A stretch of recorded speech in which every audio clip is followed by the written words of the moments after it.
Hello students, good morning all of you. हमारे आज के इस वीडियो में हम पार्ट 3 की ओर चलते हैं, जिसका टाइटल है हिमालय की बेटियां और इसके लेखक हैं नागार्जुन।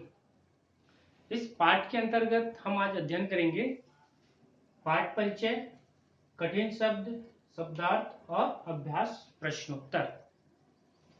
इस पाठ को स्टार्ट करने से पहले जैसा कि मैं आपको अपने हर एक वीडियो में एक बात शेयर करता हूं कि पाठ हमको तभी समझ में आएगी जब हम उस पाठ को अच्छे से रीड करेंगे और सही उच्चारण के साथ अगर हम पढ़ रहे हैं तो वह पाठ हमें पूरी तरह से समझ में आ जाती है। तो मैं बार बार इसी चीज को रिपीट कर रहा हूं कि कोई भी पाठ को समझने के लिए अच्छे से शुद्ध उच्चारण के साथ पढ़ना सबसे मोस्ट इम्पॉर्टेंट है ना। तो इसलिए हिंदी जैसा हम बात करते हैं बोलते हैं वैसी हमें पढ़ने भी आना चाहिए। तो आइए इस पाठ का हम पहले रीड करते हैं, उसके बाद रीड करते हुए मैं इसके कुछ सारांश आपको बताऊंगा। ठीक है, जैसा कि नाम से स्पष्ट है, हिमालय की बेटियां। हिमालय पर्वत से निकलने वाली जितनी भी नदियां हैं उसको लेखक ने जो है इस पाठ के माध्यम से बताया है और हिमालय को उनका पिता कहा है। जितने भी हिमालय से निकलने वाली नदियां हैं, गंगा, यमुना, है ना, और कई सारी नदियां हैं जो हिमालय से बहती हैं, उन नदियों को जो है हिमालय की बेटी का दर्जा दिया है। जैसा कि आपको पता है हम जो है भारत के किस दिशा में रहते हैं और हिमालय हमारा कौन सी दिशा में है। हिमालय आप सबको पता है हमारे भारत के उत्तर दिशा में स्थित है और हम जो है दक्षिण दिशा में रहते हैं। तो दक्षिण दिशा में जितने भी जो प्रवाहित होने वाली नदियां हैं, अक्सर उन नदियों में गर्मी के दिनों में पानी सूख जाता है, जबकि हिमालय से निकलने वाली जितनी भी जो नदियां हैं उन नदियों में सदा मतलब 12 महीने जो है उनमें पानी बहता रहता है। उसके पीछे रीजन ये है कि हिमालय काफी ऊंचाई के क्षेत्रों पर बना हुआ एक विशाल पर्वत है और उन पर्वत में ऊंचाई होने के कारण जो है काफी अधिक मात्रा में जो है बर्फ जमी रहती है और वही बर्फ जो है गर्मी के दिनों में भी पिघल कर जो है प्रवाहित होते रहती है। और उन्हीं नदियों के कारण अधिकांश हमारे उत्तर भारत के जितने भी जो क्षेत्र हैं उन क्षेत्रों में काफी अधिक जल का जो स्तर है काफी ऊंचा रहता है और काफी मात्रा में जो उस क्षेत्र में कृषि कार्य भी किए जाते हैं। तो आइए इस पाठ के माध्यम से हम जो है हिमालय की बेटियां के अंतर्गत नदियों के बारे में अध्ययन करेंगे कि हमारे जीवन में नदियों का क्या स्थान है और क्यों हमारे लिए वो महत्वपूर्ण है। ठीक है, मैं इस पाठ का अध्ययन कर रहा हूं। आप भी जो है अगर आपके पास बुक होगा तो उस बुक को जो है सामने रखकर आप जो है मेरे साथ देखते जाइए कि कौन सा शब्द मैं कैसे रीड कर रहा हूं। हिमालय की बेटियां, इसके लेखक हैं नागार्जुन। अभी तक मैंने उन्हें दूर से देखा था। कहने का मतलब लेखक कह रहे हैं कि जिन नदियों के बारे में मैं बताने जा रहा हूं उसे मैंने काफी दूर से देखा था। बड़ी गंभीर, शांत, अपने आप में खोई हुई लगती थी। संभ्रांत महिला की भांति वे प्रतीत होती थी। किसके बारे में कहा जा रहा है? ये नदियों के बारे में। नदियों के बारे में जो है लेखक कह रहे हैं कि मैंने उसे काफी दूर से देखा था, तब वो ऐसी लगती थी जैसे बिल्कुल शांत, अपने आप में खोई हुई, गंभीर, किसी संभ्रांत मतलब एक शांत महिला की भांति प्रतीत होती थी। उनके प्रति मेरे दिल में आदर और श्रद्धा के भाव थे। माँ और दादी, मौसी और मामी की गोद की तरह उनकी धारा में डुबकियां लगाया करता हूँ। ठीक है, कभी मैं उनकी धाराओं में मतलब नदी की धारा में जो है डुबकियां लगाया करता था। परंतु इस बार मैं हिमालय के कंधे पर चढ़ा। परंतु एक बार मुझे जो है उस हिमालय के कंधे पर मतलब हिमालय पर्वत पे जाने का मौका मिला तो वे कुछ और रूप में सामने थी। तब मैंने उसे जो है कुछ अलग रूप में देखा। मैं उसके रूप को देखकर हैरान होता। मैं हैरान था कि यह दुबली पतली गंगा, यही यमुना, यही सतलुज समतल मैदानों में उतरकर विशाल कैसे हो जाती है। कहने का मतलब लेखक ने जो है यहाँ पर यह बताने का प्रयास किया है कि जब वो हिमालय पर्वत में चढ़कर इन नदियों को देखती है तो काफी दुबली पतली दिखाई देती है और वही जो है विशाल मैदान में जो है उतर कर जो है काफी विकराल रूप ले लेती है और काफी बड़ी बन जाती है। इनका उछलना और कूदना खिलखिलाकर लगातार हंसते जाना, इनकी यह भावभंगी, इनका यह उल्लास कहाँ गायब हो जाता है। लेखक कह रहे हैं कि जब यह नदियां पर्वतों से नीचे बहती है तो काफी अधिक तेज गति से बहती है, और तेज गति से बहने के कारण उनकी टकराहट से जो है कई तरह की आवाजें, हिलोरें जो है उठती जाती है। लेकिन जब ये मैदान में बहती है तो काफी एकदम शांत हो जाती है, क्योंकि मैदान मतलब आप समझते हैं मैदान समतल होता है, तो समतल होने के कारण वहां पर न किसी की जो तरह जो है उसमें धारा में कोई आवाज आती है। किसी लड़की को जब मैं देखता हूँ, किसी कली पर जब मेरा ध्यान अटक जाता है, तब भी इतना कौतूहल और विस्मय नहीं होता जितना कि इन बेटियों की बाल लीला को देखकर। लेखक कह रहे हैं कि मैं जब कभी भी किसी लड़की को देखता हूँ या कली को देखता हूँ तो मेरा ध्यान अटक जाता है, तब भी इतना कौतूहल और विस्मय मतलब आश्चर्य नहीं होता जितना कि इन बेटियों की बाल लीला को देखकर। मतलब हिमालय के पर्वत से जब वो बहती हैं, हिमालय में उनका रूप जो है कुछ अलग रहता है, और वही जो है समतल मैदान में आती हैं तो अलग हो जाती है।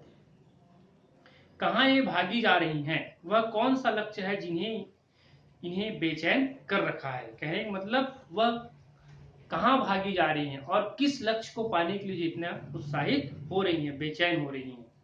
अपने महान पिता का विराट प्रेम पाकर भी इनका हृदय अतृप्त ही है, तो वह कौन होगा जो इनकी प्यास मिटा सकेगा। बर्फ जली नंगी पहाड़ियां, छोटे छोटे पौधों से भरी घाटियां, बंधुर अधिकताएं, सरसब्ज उपत्यकाएं, ऐसा है इनका लीला निकेतन। जब ये पर्वतों से निकलती हैं तो काफी छोटे छोटे पौधों से भरी घाटियों से, और इनका जो लीला है वो काफी अधिक देखने लायक रहता है।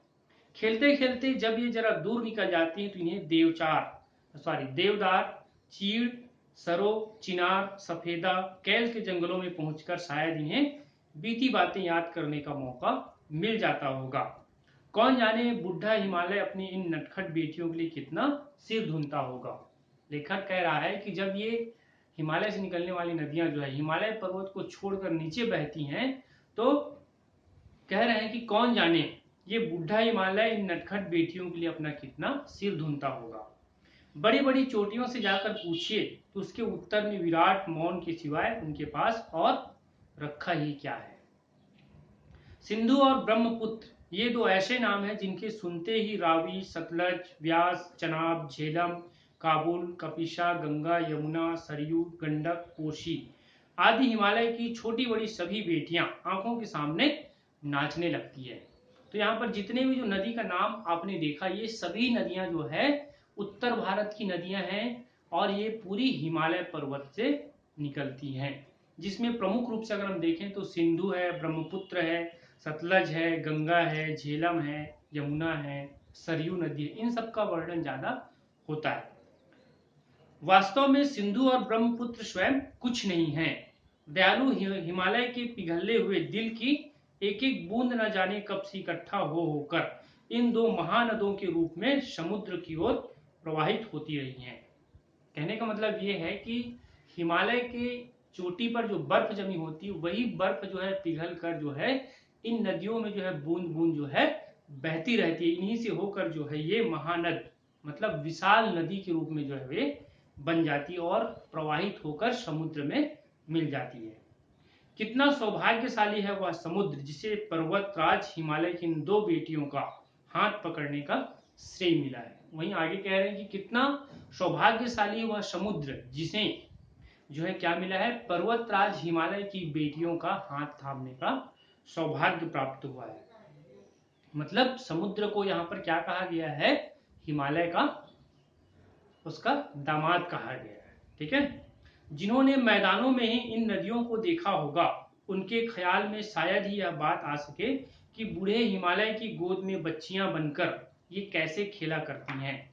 माँ बाप की गोद में नंग धड़ंग होकर खेलने वाली इन बालिकाओं का रूप पहाड़ी आदमियों के लिए आकर्षक भले न हो, लेकिन मुझे तो ऐसा लुभावना प्रतीत हुआ वह रूप की हिमालय को ससुर और समुद्र को उसका दामाद कहने में कुछ भी झिझक नहीं होती है। ऐसा क्यों कह रहे हैं लेखक, क्योंकि जितने भी जो नदियां यहाँ पर वर्णन की गई उन नदियों के बारे में ये अपने हिमालय पर्वत से बहकर समुद्र में शामिल हो जाती, मतलब समुद्र में मिल जाती, इसलिए जो है हिमालय जो है समुद्र का क्या हो गया, ससुर, और समुद्र जो है हिमालय का दामाद बन गया।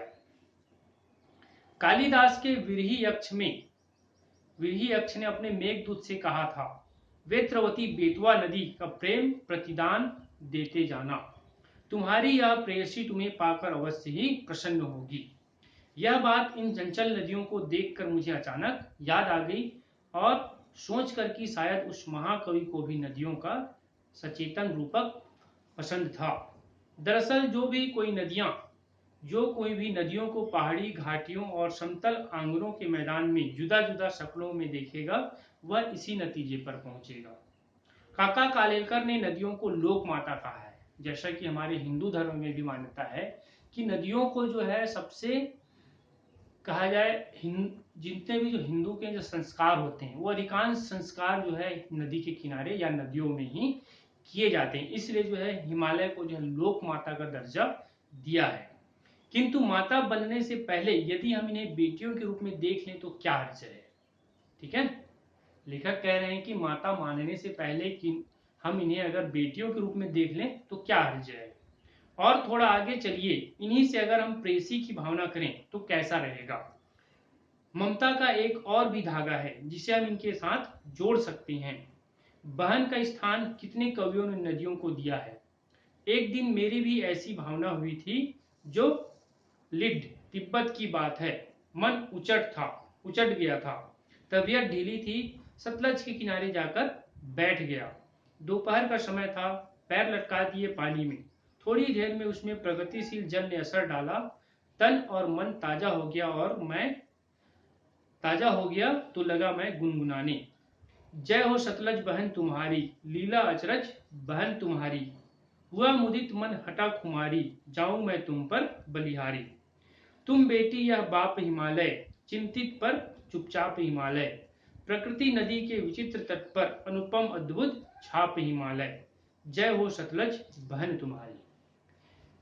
तो इस तरह से इस पाठ के माध्यम से हमने देखा कि नदियों का कितना अधिक जो है बखान लेखक ने जो किया है, और यह जो बखान जो किया है वो वास्तविक में काफी सही भी है। जैसा कि आपको पता होगा कि नदियों के जो जल होते हैं कितना स्वच्छ होता है।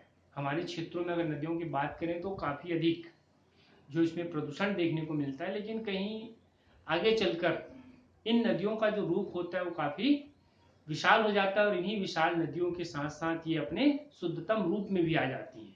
कितनों भी गंदा आप पानी डाल दो, नदियां जो है उसमें उन जल को जो है समाहित करके शुद्ध रूप में आ जाती हैं।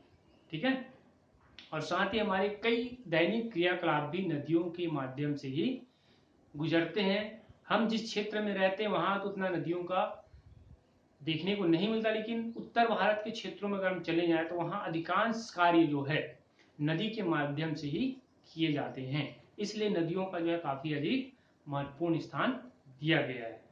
ठीक है, तो इस पाठ में आपने देखा कि नदियों के बारे में कैसे लेखक ने जो है बताने का प्रयास किया है, और क्या क्या चीजें हैं जिनको हम समझ सकते हैं कि नदियां क्यों हमारे लिए महत्वपूर्ण हैं। ठीक है, तो इस पाठ में हमने जो है आज पाठ का परिचय पढ़ा, और इसके बाद कठिन शब्द और शब्दार्थ मैं आपको ऐप के माध्यम से शेयर करूंगा, साथ ही इसके प्रश्न उत्तर भी मैं आपको बताऊंगा। ठीक है, नेक्स्ट वीडियो में मैं जो है अगले चैप्टर के बारे में बताऊंगा। तब तक के लिए इतना ही।